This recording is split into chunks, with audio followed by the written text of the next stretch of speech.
Сайн байцгаана уу Soul Sisters давтай морил. За өнөөдөр та нартай маш нэгэн гайхалтай эмэгтэй түүхийг хуваалцах гэж байна. За энэ эмэгтэй түүхийг хуваалцснаар бид нар өнөөдөр юуг ойлгох вэ гэхээр энэ үхэл гэдэг нь яг юу юм бэ? Зовлон гэж юу юм? Өвчин хаанаас ирдэг вэ? Мөн дээрэс нь одоо near death experience буюу үхээс ирсэн хүмүүс байгаад байгаа байхгүй юу? Манай нөгөө Instagram руу ч гэсэн нэг тим эмэгтэй бичээд одоо та нарын энэ яриад байгаа бүх зүйлийг өвхөд сэрээд ойлгосон юм аа гэд ингээд маш гайхалтай өөрийнхөө түүхийг явуулна гэж амласан байгаа. Удахгүй тэр түүхийг ч гэсэн хуваалцах болно. Гадаадд бол энэ near death experience буюу үхээс ирсэн хүмүүсийн түүх бол маш их байдаг. Хүмүүс нөгөө клиник үхэл, аваар осол тэ өвчнөрөө болоод үхэх энэ одоо үхэлтэй нүүр тулдаг ийм үеуд байдаг юм байна л да. Гэвч зарим хүмүүс одоо миний одоо энэ 3D дэлхийд хийх суралцах ёстой зүйл дуусаагүй байна. Би өөрийнхөө дуу хоолойг хүргэх хэрэгтэй, бусдад туслах юм байна. Одоо л амьдралын утга учир сурах ёстой зүйлээ ойлголоо гэд зарим хүмүүс нь буцаж ирдэг. За тэдгээр хүмүүсээ л гэсэн үг. Тэгэхээр энэ бол ингээд NDE гэх бүр нэм нэршилтэй болсон. Тэгээд юм олон үхээс ирсэн хүмүүс байдаг. За тэрний нэг ганцхан жишээ олгоод өнөөдөр Анита Муржани гэдэг энэ энэтхэг эмэгтэй түүхийг оруулъя. За энэ хүн болохоор ямар хүн юм бэ гэхээр энэтхэг гаралтай ч гэсэн одоо Хонконгод төрж өссөн. Сүүлд бол Америкийн нэгдсэн улсад амьдраад ах шүүг байгаа. Төрөлх хэл нь бол англи хэл. Гэхдээ нөгөө энэтхэгийн ийм соёл өөрсдийнхөө нь уламжлал гэж байгаа шүү дээ, тийм. Тэр зүйлээр бас юм програмчлагдсан тим эмэгтэй байгаа. За энэ хүн бол комд орж үхээс эрэхтэй амьдралын утга учир ойлгож яагаад хор тавдраар өвчлсөн бэ гэдгээ бүрэн мэдэж ухаарсны дараа гайхамшиг тохиож өвчнөө бүрэн яалж дийлсэн эмэгтэйн ойлголт энэ хүний онцгой байдлаар мэдэж чадсан ертөнцийн үнэн мэдлэг бидний сүнсний хөгжилд хувьсгал хийхээр тийм мэдээллүүд энэ эмэгтэйд байгаа. Та энэ хүний туршлагыг сонссны дараа үхэл айдсын тухай бодол ойлголт одоо 360 градус эргэнэ гэдэгт итгэлтэй байна. Энэ эмэгтэй маань бол энэтхэг хүн. Гэхдээ багаасаа Хонконг төссөн англи хэлтэй сургуульд явдаг байсан. Өөрөө энэтхэг хятад хүмүүсийн дунд англи хэлээр сурч боловсрсан гэхээр маш олон одоо юм соёл дунд амьдарсан. Өөрийгөө ямар хүн байсан бэ гэж тодорхойлохдоо одоо маш их юм бусдын төлөө буюу people pleaser гэж өөрийгөө тодорхойлсон байгаа. Одоо энэ үхээс ирэхээс өмнө ямар хүн байсан бэ гэхээр people pleaser хүн байсан байна. People pleaser гэдэг нь болохоор бусдыг одоо юм аргадаж гуйж, бусдын ая туххын төлөө өөрийгөө золиослж амьдардаг гэсэн үг. Энэ яг ингээ үнэс дийлээсээ хүн туслах гадаагаадаа биш. Одоо хэрвээ ингээ туслахгүй бол би энийг хийхгүй бол энэ хүн надаас холдоод яваад үхвээ гэсэн айдастай холбоотой. Мөн дээрээс нь одоо энэтхэгийн энэ соёл те эмэгтэй хүн бол ингээд заавал ингээд бусдын төлөө байх хэрэгтэй, боловсрал өндөр боловсрал эзэмшиж ингэж явах шаардлагагүй, нөхөр хүүхдийн төлөө ар гэрээ ингээ хариуцаад явах хэрэгтэй гэсэн тийм соёл донд өссөн хүн гэсэн үг. Гэхдээ одоо том болон болсон өөрийнхөө нөгөө дотоод сэтгэл зүрх юу гэлдэг байсан бэ гэхээр ингээ хувьдаа бие даасан эмэгтэй болох юмсан тэгээ өөрөө ажил хийж өөрийнхөө мөрөөдөл зорилгыг ингэж дагаж явах юмсан гэж их боддог. Гэвч нөгөө соёлын нөлөөгөөр заавал ингээ хүнтэй сууж ар гэрээ ингэж авч явах шаардлагатай гэсэн юм нөлөө байдаг байсан. Тэгээд энэ нөлөөллөөс өөрөө татгалзаад нөхөртөөгөө танилцаад яг ингээд нөгөө ажил мэргэжилтэй болоод боловсролын мөрхөө гэж явсан. Гэхдээ нөгөө сэтгэлд нь дандаа ингээд эцгээсээ урвчлаа гэсэн тийм айц бодол өөрийгөө одоо буруутгасан тийм. Зүгээр энэтхэг соёлоо дагаал эхнэр болоод ингээд сайн эхнэр болоод амьдрах хэрэгтэй байсан гэсэн өөрийгөө уучлах чадахгүй тийм буруутгал бол байнга явдаг гэсэн гэж байгаа. Тэгээд дээрэс нь энэ хүн өөрийгөө тодорхойлохдоо одоо people pleaser тийм. Бусдын ая тух тав тухыг хангахын төлөө төрсэн юм шиг. За тэгэл нөгөө амьдрал нь өрнөөл дунд иргэм насандаа энэ хүн маань ингээ явж байхдаа хамгийн сайн найз болоод хүргэн ах хоёр нэм хор тавдар туссан гэж байна. За тэгэл тэр нөгөө хамгийн сайн багасаа нийлсэн найз өхнөө ингээд хор тавдар туссан чинь зүгээр ерөөсөө тэрний төлөө ингээд амьдралаа зориулсан гэж байхгүй. Тэр хүн ингээд өөрөө одоо гоё баяр сэнгэж одоо амттай хоол идэх өөртөө шүн хувцас авахтаа хүртэл өөрийгөө буруутгаж ингэж боддог гэсэн гэж. Тэнд миний найз ингээд хор тавдар гэдэг аим шиг төвчнөр ингээд шаналаад өгч штэ. Тэгж яхад би одоо ингэж гоё найз нөхдөдөө уулзаж явж болохгүй, би гоё хувцас өмсөж болохгүй гэж ингэж тийм бодол өөрт нь агиох орж ирдэг гэсэн юм байна. Тэгээд тэр өөрийнхөө ингээд хоёр дотны хүн ингээд хойлоо хор тавдар туссан. Тэгсэж асар их ингээд хор тавдараас айдаг болсон гэж. Тэгэл ерөөсөө л өөрийнхөө амьдрал тэр чигээр хор тавдраас айх айц болж хувирсан. одоо хорт хавдрын эсрэг антиоксидант ямар хоол байна, органик ямар хоол хүнс байна те. Ингээд бүх идэж уух зүйлсээ хүртэл одоо хорт хавдрын эсрэг бүх зүйлийг сонгоод тэгээ зурагт одоо сошиал медиагаар үзэж байгаа бүх зүйл нь ингээл хорт хавдартай холбоотой болж эхэлсэн. Ерөөсөө л өөрөө хорт хавдаргүй ч гэсэн хорт хавдартай хүн ямар амьдралаар амьдарч болох уу гэдгийг эртнээс өөрөө одоо найз нь туснаас болж ингээд яг тэр хорт хавдартай хүний амьдралаар амьдарч эхэлсэн гэж байгаа. За тэгэл ингээд нөгөө найз нөхдөйгөө асраал байжсэн. Эргэн тойрны хоёр хүн болохоор өөрсдөө ингээд Америкт амьдардаг боломжтой хүмүүс учраас одоо мөнгөөр хорт хавдрын эсрэг ямар сайн эмчилгээг худалдаж авч чадгаар байна те. Мөнгөөр худалдаж авч чадах хамгийн сайн эмчилгээ хийлгсэн гэж байгаа. Нөгөө химийн эмчилгээ, өөр одоо твшилтэд ямар эмчилгээнүүд гарсан байгаа. Тэр бүхнийг хийлгсэн. Гисэн хэдий ч одоо нүдэн дээр нь үнэхээр аимшигтай болоод дордож байсан гэж байна.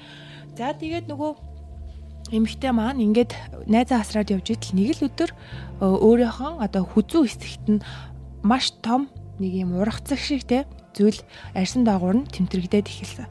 За тэгээд тэрийг очиос шинжилүүлээд үзсэн чинь хорт хавдар байна гэсэн уншавсан. Булчирхайн хорт хавдар. Одоо хүний биеэр ингээд дүүрэн лимф нод буюу юм булчирхаанууд эдэг штеп. За тэр булчирхаан хорт хавдрыг туссан байсан. Тэгээд нэг булчирхаан зочроод ингээд томорсон байсан. Тэгээд яг тухайн үед болохоор ингээд нөгөө шаналж ингэж айхаас илүү өөрт нь хамгийн анх ингээд хорт хавдартайгаа сонсохдоо ийм бодол орж ирсэн гэж байгаа байхгүй. Өө ашгүй дээ. Одоо л би нэг юм өөрийгөө хайрлах зав гарлаа. Одоо би ингээд хорт хавдар туссан юм чинь одоо би өөрийгөө хайрлаад өөрийнхөө төлөө явахад бол надтай ингээ маргах хүн байхгүй одоо л өөрийнхөө төлөө явах цаг хугацаа надад гарлаа гэж бүр тэгж утсан гэж байгаа. Тэгтлээ ингэж хүмүүсийг одоо ингэж гуух маягтай явдаг гэсэн. Эндээс би нэг юм ажилласан юу вэ гэхээр энэ хүн маа нөгөө багаасаа энэ соёлоосоо болоод өөрийнхөө яг ингээд дотоод хүн нь юу хүсэж байгаа нь тийм тэрийг илэрхийлж чаддаггүй байсан. Эцэг ихтэй одоо би даасан юм мундаг эмэгтэй болноо. Би мундаг ажил мэргэжилтэй хүсэл мөрөөдлөө дагнаа гэдгээ ингээд хэлж чаддаггүй. Тэгвэл ер нь энэтхэг бас энэтхгийн энэ соёл уламжлалт гэр бүлээсээ урвж байгаа юм шиг болдгийм байна л да. Тэгээд тэрийг ингээд хэлж чадахгүй. Ерөөсөө ингээд өөрийнхөө төлөө явмаар исэн ч өөрөө жаргалтай ингээд явмаар исэн ч гэсэн тэрийг ингээд бусдад ойлгуулж хэлж чаддаггүй. Одоо хитрхи олон жил ингээд хүний төлөө юм шиг жүжиглсээр агаад яг тэрэндээ ингээд тасаад жинхэнэ дотоод хүнээ ерөөсөө сонсч жинхэнэ өөрийнхөө үнэн зүйлийг ярьж чадхаа хэлсэн байсан гэсэн үг. Тэгэхээр нөгөө хүний хоолой хүрд үннээ ярихгүй байхаар хүний хоолой хүрд хаагддаг. Тэгээ тэр хэсгийн энерги балансгүй болоод эхлэхээр яг өөрөө тэгж хэлээгүй ч гэсэн миний ажигласнаар бол хоолой хүрд ингээ хаагдаад эхлэе тэр хэсэг балансгүй болчоор яг тэр хоолой хэсгээс эхэлж тэр хорт хавдрын шинж тэмдэг илэрсэн бах гэж бодогдсон. Тэгээ өөрөө ч гэсэн ер нь бол өөрийгөө жинхэнэ дотоод хүнээ ингэж дарж ийснээс олж энэ хорт хавдар үүссэн. Одоо нөгөө хавдар гэдэг шиг те өөрийгөө илэрхийлэхгүй байснаас юм бөөгнөрлөл үүсч та хорт хавдар хүрсэн гэж ингэж хэлж байгаа. За тэгээд энэ гайхалтай эмэгтэйгийн түүхээ ингээд сонсохоор яг өөрт тохиолдсон нэг зүйлээ ярмаар санагдаж байна л да. Тэр нь болохоор би ч гэсэн юм шүлсний булчирхаан хоргүй хавдар гэдэг онцтойгоор маш хүнд хаалганд ингээд Америкт орж исэн. За тэр үед болохоор яг би ингээд зөөгч хийдэг гэсэн байхгүй юу. Маш их юм хар ажил хийдэг. Бас л ингээд өөрийнхөө хүсэл мөрөөдөл өөрийгөө хайрлах тэр байдлаа мартаад хайцсан тэрхүү ингээд мөнгөний төлөө явдаг. Одоо ингээд мөнгө төгрөглөлт цуглуулах хэрэгтэй.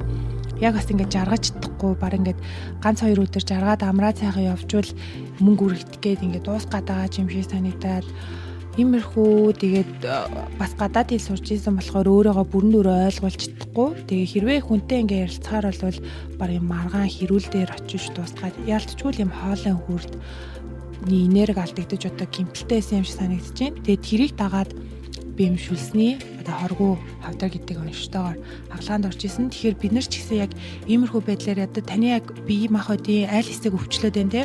Ингээ бие махбод маш ухаалаг бидний яг энэ дотоод ертөнцийн илэрэл энэ бие махбод дээр илэрж байгаа учраас аль хэсгийн одоо чакранд миний энэ өвчин зовлон хамаарч болох вэ? Тэгээд тэр чакраны алдагдал үүсгээр яадгийн энергийн одоо алдагдал, энергийн тэнцвэргүйжүүлэлт эсвэл хитрхи их энергитэй байж одоо хитрхи их ажиллаад ирэхээр ямархуу шинж тэмдэг илэрдэг вэ гэдгийг би энд зургаар одоо орчуулаад оруулъя.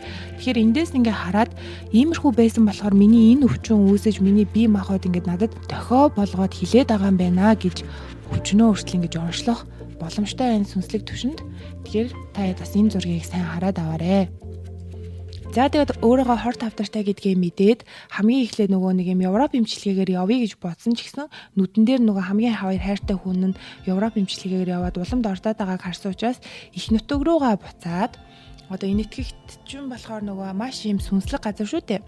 Тэгээд бясалгал их хийлэгдэг аюрведа гэж бас юм энергийн төвчнийг авч үздэг тийм хүмүүс учраас энэтхэг рүүгээ явахаар ингээ шийдсэн байгаа.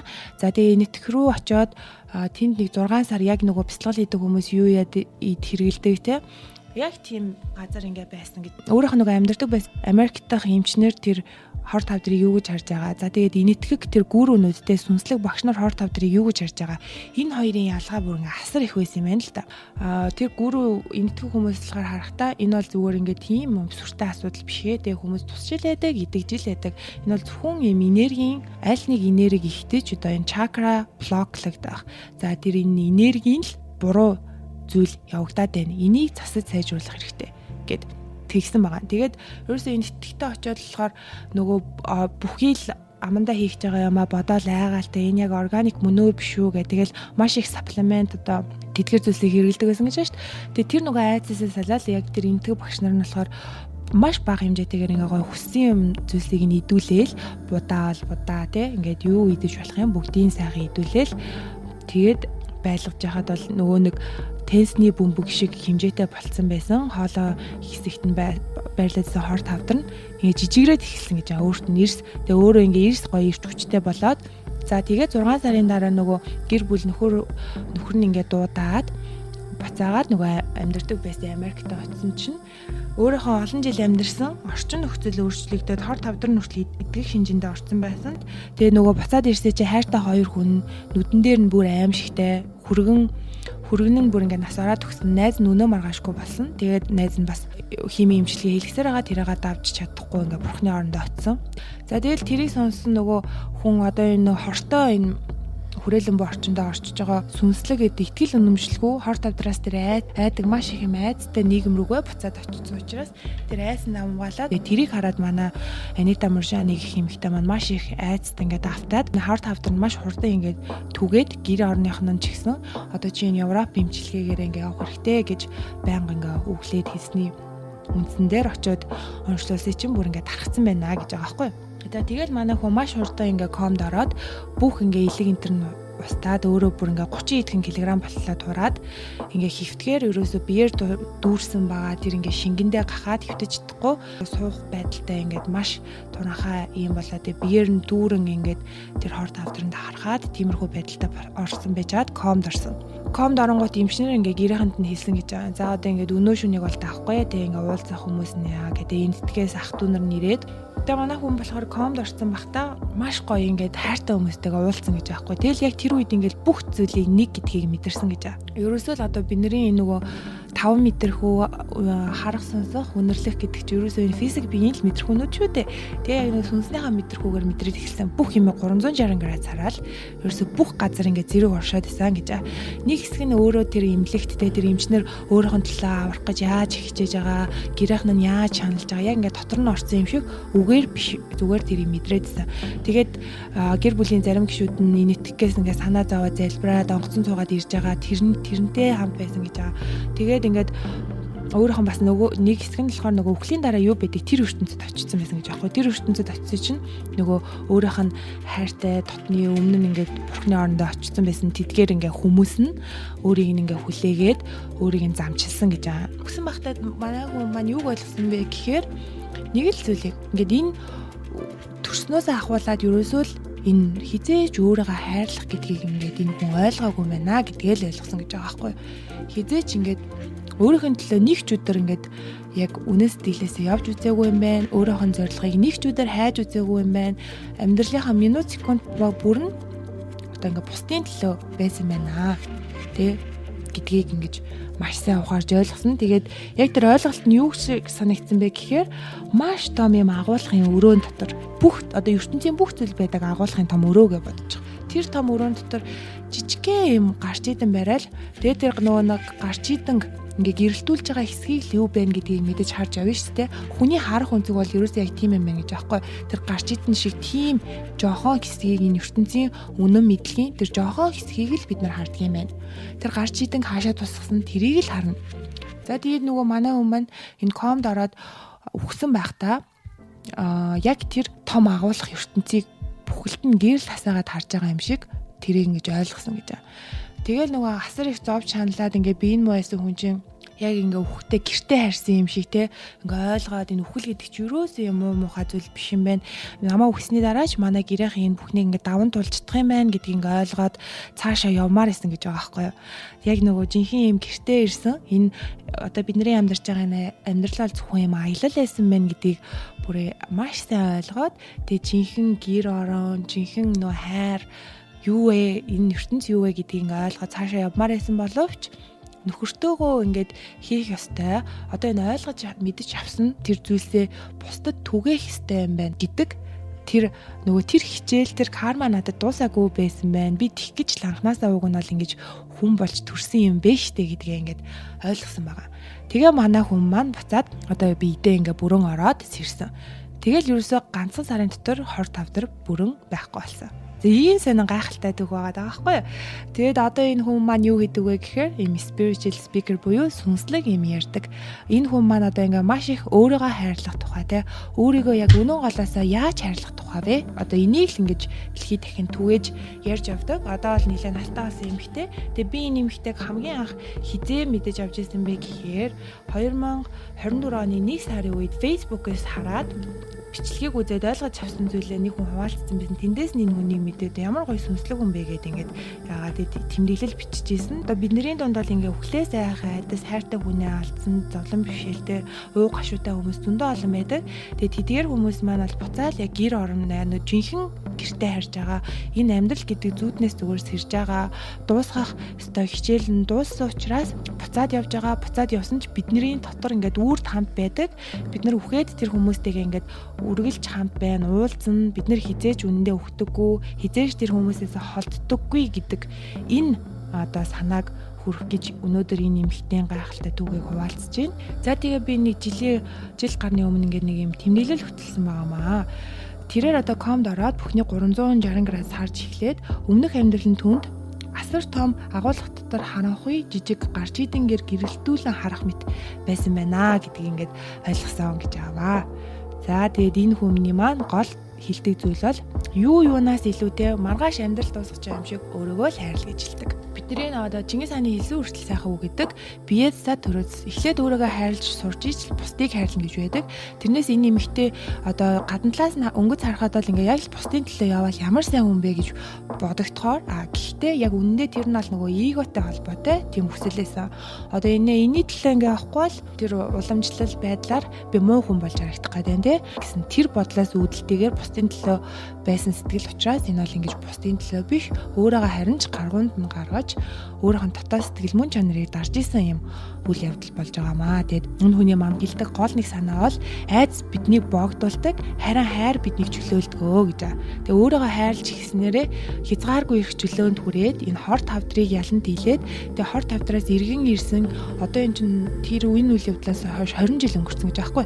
Энэ бүхий л цаг хугацаанд ямар ч айдасгүй те хоолунд идэхтэй айх зүйл байхгүй, хор тавдар тусчихгүй гэсэн айдас байхгүй. Тэр сайхан 20 жилийн амьдралаар нөхөртөөгөө аз жаргалтай амьдраад өөрөөхөө ойлгож мэдсэн бүхнээ хүмүүст хуваалцаад айдас гэдэг бол зүгээр хүлээстэй энэ үхлээс айх айдас бол зөвхөн энэ биднийг ингээ бүрэн дөрөн утга учраа олж амьдрахад саад хүлээс болдог зүйлээс өөр юуч биш. Энэ бол зөвхөн ингээ програмчлалын үр дүн юм аа. Энэ ойлголтыг хэлдэг. Мөн дээрэс нь одоо бидний энэ хүрээлэн энэтхэгт байж хор тавдар нуг нь идэж байгаа буцаал нэг Америкт ирэхээр сэдрээд ингээ бүр аимшигтай болцсон нүдэн дээр нүхэж байгаа хүмүүсийг хараад бидний энэ хүрээлэн бо орчин бол маш юм нөлөөтэй байдгаа. Тэгээ бид нэр өөрсдөө өөрчилж босод хүмүүсээс ингээ өөрчлөгдөн бүгдээрээ өөрчлөгдөөд энэ айц гэдэг зүйлийг даваад гарчвал өөрийгөө хайрлаж чаднаа. Энэ санаа шүү манайхан. Баярлаа.